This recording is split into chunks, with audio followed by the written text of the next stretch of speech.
क्रय मूल्य, तो क्रय का मतलब होता है खरीदना, मूल्य माने दाम। किसी वस्तु को हम लोग खरीदते हैं जितना दाम में, वह दाम जो है उस वस्तु का क्रय मूल्य कहलाता है। जैसे अगर सब्जी 1 किलो 30 रुपया में खरीदते हैं तो कहेगा कि 1 किलो सब्जी का क्रय मूल्य कितना हुआ, 30 रुपया। अगर घड़ी 1000 रुपया में खरीदते हैं तो पूछेगा कि घड़ी का क्रय मूल्य कितना हुआ, 1000 रुपया। तो क्रय मूल्य समझ में आया कि नहीं? कि किसी भी वस्तु को, भिन्न भिन्न प्रकार की वस्तु हम लोग खरीदते हैं, हाँ, तो जितना दाम में जितना रुपया लगाकर खरीदते हैं वह दाम जो है क्या कहलाता है, क्रय मूल्य कहलाता है। अच्छा, अब इसमें समझ लेना है हम लोग को विक्रय मूल्य, बेचना। हाँ, विक्रय माने बेचना, मूल्य माने दाम। मान लीजिए किसी से हम लोग सामान खरीदते हैं तो हम लोग का क्रय मूल्य हुआ, और वह व्यक्ति जब सामान अपना बेच देता है जिस दाम पर, जितना रुपया में, वह क्या कहलाता है, विक्रय मूल्य कहलाता है। मान लीजिए कोई व्यवसायी है, व्यवसायी माने बिजनेस करने वाला है, अगर सब्जी 500 रुपया का एक बोरा खरीद कर लाया, नहीं, अगर उसको 700 रुपया में वह बेच देता है तो एक बोरा सब्जी का क्रय मूल्य उसका कितना हो गया, 700 रुपया। एक बोरा सब्जी का क्रय मूल्य कितना हुआ उसका, 500 रुपया। 500 रुपया मैंने खरीद कर लाया था, आप बेच कितना दिया उसको, 700। तो उसको अब तो समझ में आ रहा है कि उसको लाभ होगा कि हानि, लाभ होगा, उसको मुनाफा हो रहा है। 500 रुपया में खरीद लाया, 700 रुपया में वह क्या किया, बेच दिया। तो इस स्थिति में उसको लाभ होगा। उसी तरह कोई साइकिल 2000 रुपया में खरीद लिया, ठीक है, और उस साइकिल को क्या किया कि बेच दिया 1500 रुपया में। 2000 रुपया में खरीद लाया, अब बेच कितना में दिया, तो साइकिल का क्रय मूल्य कितना हुआ, 2000 रुपया, और साइकिल का विक्रय मूल्य कितना हुआ, इसमें लाभ होगा कि हानि, हानि होगा, 500 रुपया हानि हो गया। अब समझ गए कि क्रय मूल्य से कम यदि विक्रय मूल्य होगा तो अब क्या होगा, हानि होगा। अब खरीदल दाम से यानी क्रय मूल्य से विक्रय मूल्य ज्यादा होगा तब क्या होगा, इतना बात समझ में आ रहा है कि नहीं? अब देखिए, अब कुछ ऐसा चीज है, जैसे यहाँ से आप गए मोतिहारी, ठीक है, मोतिहारी एक टेबल खरीदे, नहीं, एक टेबल खरीदे 3000 रुपया में, तो टेबल को लाने में भी तो खर्च लगा। अगर 100 रुपया उसमें खर्च लग गया है लाने में, टेम्पू से या बस से, तो टेबल का क्रय मूल्य कितना हो जाएगा, 3100 रुपया। बहुत अच्छा, 3000 दुकानदार को हमने दिया, 100 रुपया भाड़ा लगा हमारा, तो लाने में जो खर्च लगा ये उसको क्रय मूल्य में जोड़ दिया जाता है, ठीक है। तो टेबल का क्रय मूल्य हो गया 3100। नहीं, अब क्रय मूल्य में तो समझ गए कि जो ऊपरी व्यय इसको कहा जाता है। ऊपरी व्यय का मतलब ठेला का खर्चा, रिक्शा का खर्चा, बस का खर्चा, नहीं, हाँ, मरम्मत का खर्चा, यह सब ऊपरी व्यय कहलाता है, जिसको किस चीज में जोड़ दिया जाता है, क्रय मूल्य में जोड़ दिया जाता है। कितना आसान हो गया, समझे कि नहीं? अब आपके किताब में दीजिए, तो बुक दीजिए, प्रश्नावली बोलिए तो कौन है ये, 10.3 प्रश्नावली 10.3। क्या पहला क्वेश्चन है, बोलिए तो, पहला तो बनाया है उसमें, दूसरा का बोलिए उसमें क्या पढ़ा है, 700 रुपया। हाँ दीजिए, क्वेश्चन नहीं बनेगा, नहीं बचेगा, सब बचेगा। कह रहा है क्रय मूल्य है, क्रय मूल्य दिया है 700 रुपए, कितना है, 700 रुपए, यानी खरीदा हुआ कितना में, अच्छा, विक्रय मूल्य कितना है, विक्रय मूल्य कितना है, 679 रुपया है, 679 रुपया है। तो कह रहा है कि लाभ होगा कि हानि होगा, हानि होगा, क्योंकि खरीदा 700 रुपया में, तो जितना में खरीदा उससे कम में इसको बेच दिया, तो हानि कितना रुपया होगा, कैसे किए हैं कि ये किस रुपया आ गया, किसमें से किसको, बहुत अच्छा, बहुत अच्छा। तो हानि का ये सूत्र हो गया कि हानि निकालने के लिए क्रयमूल्य माइनस विक्रय मूल्य करते हैं। क्रयमूल्य माइनस विक्रय मूल्य करते हैं। तो क्रय मूल्य कितना है? 700। हाँ, तो यहाँ हम लिख देंगे 700 माइनस विक्रय मूल्य कितना है? 679 बराबर कितना हो जाएगा? 21 रुपया।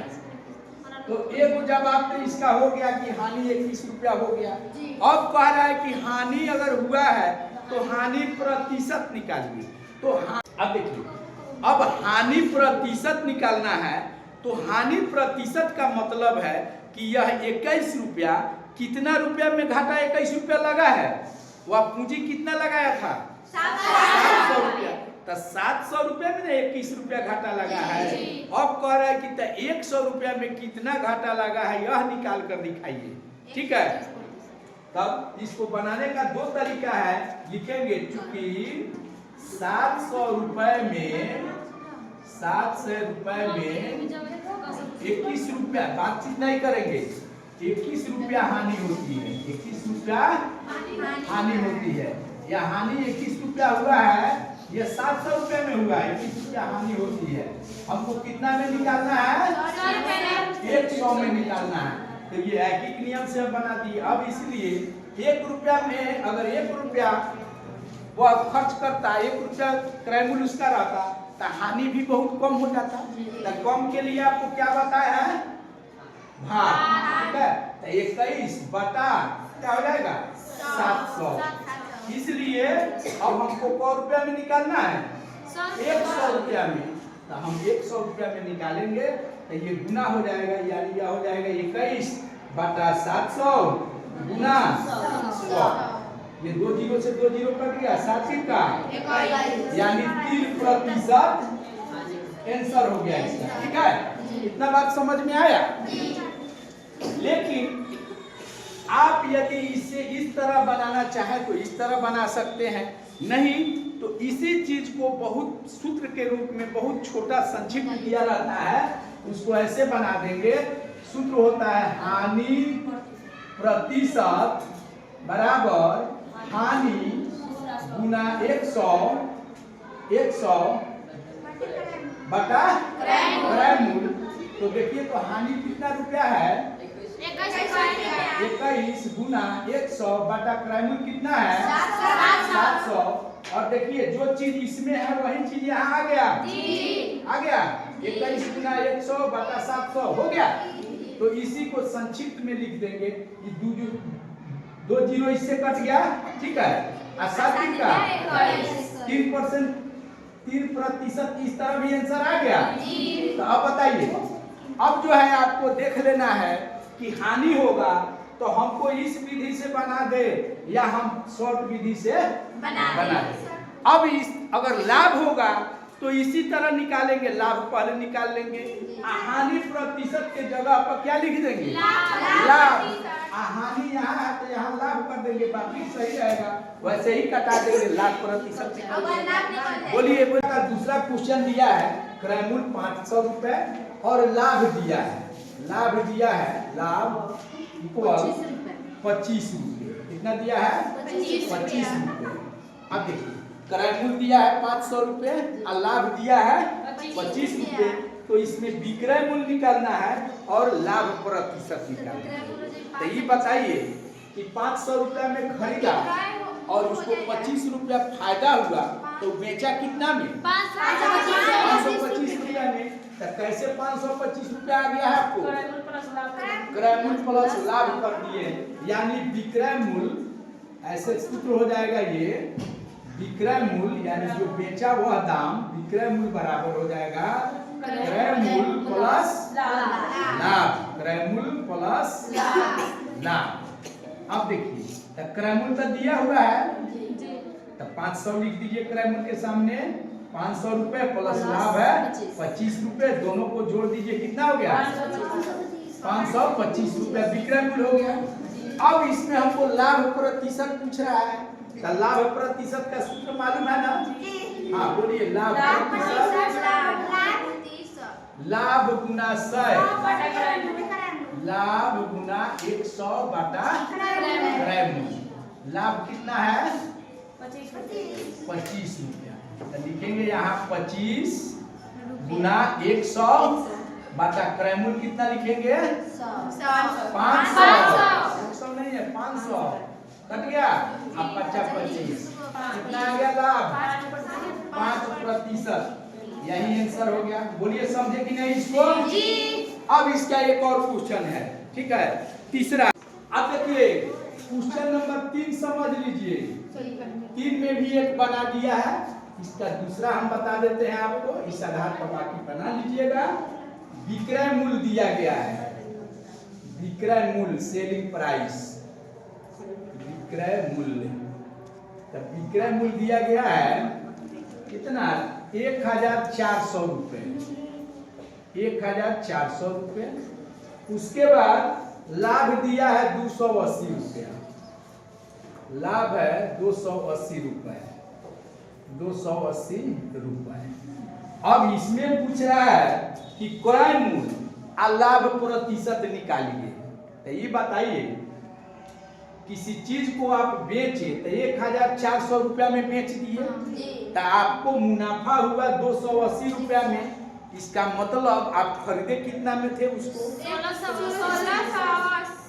1680 में खरीद के 1400 में बेचिएगा तो मुनाफा होगा? तब कितना में खरीदे थे? 1400। बोलो खरीदे कितना में थे? बात नहीं समझ में आ रहा है ना? चुपो।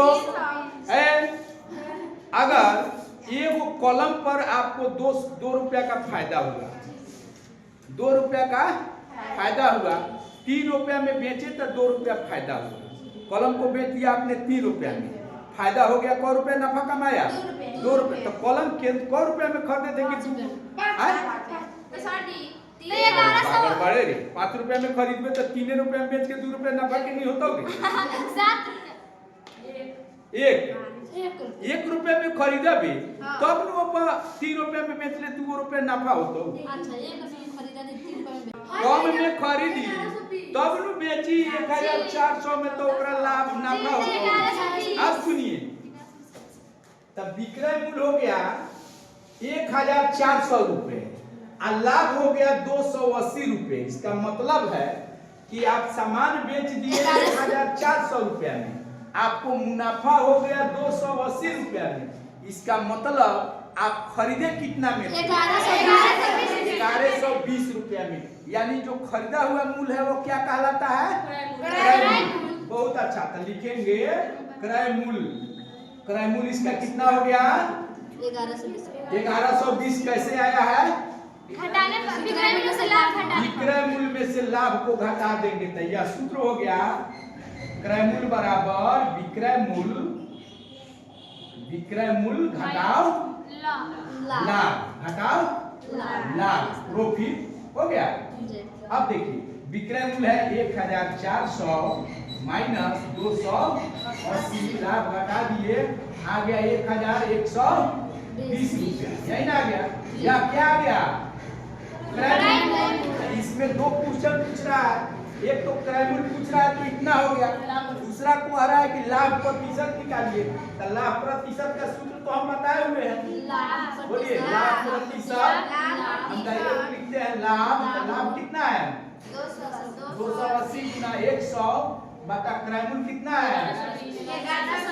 1120 यानी 1120। यही ना है? हटा दीजिए इसको। अब इससे ही कटेगा, 4 से कटाइए, 4 से इसको कटाइए, 4 गुना 8, ये हो जाएगा 4 × 32 हो गया।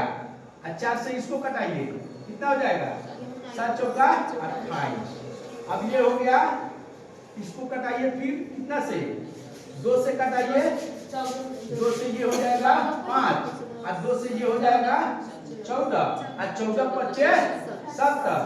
अब 25%। लाभ कितना प्रतिशत हो गया? 25%। यही इसका आंसर हो गया। इसके आधार पर आप बाकी क्वेश्चन को बना लें।